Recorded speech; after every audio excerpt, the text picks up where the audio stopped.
We have a deal to avoid a government shutdown. It's just not the one Republicans and former President Trump wanted, but it's the one they're going to get.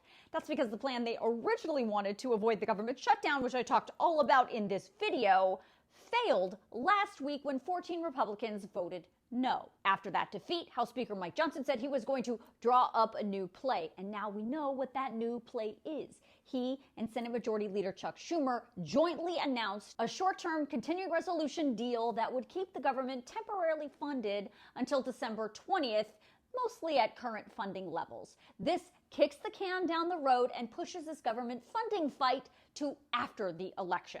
The deal also includes an additional $230 million to help the Secret Service implement heightened security for those they are supposed to be protecting.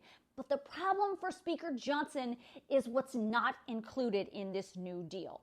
The budget cuts Republicans wanted and the SAVE Act, not included. The SAVE Act, of course, is a Republican-sponsored piece of legislation that would have required voters to show proof of citizenship before they're allowed to register to vote or ask for a mail ballot. As I've reported repeatedly, there's already a federal law that makes voting in an election if you are not a U.S. citizen a felony. But the thing is, former President Trump said if the SAVE Act was not tacked on to this government spending plan to avoid the shutdown, Republicans should vote against whatever bill they come up with and shut down the government. Speaker Johnson tried that. It failed. So now he's taking a different approach. He says at this point, the government shutdown is scheduled on September 30th.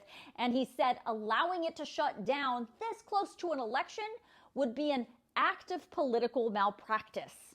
So what's the bottom line?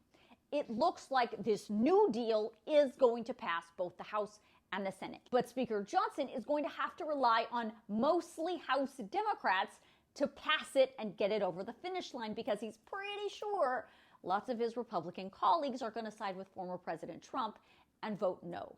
We'll know more tomorrow. That's when the House is scheduled to vote. Once it passes there, it moves to the Senate, where it is expected to easily pass.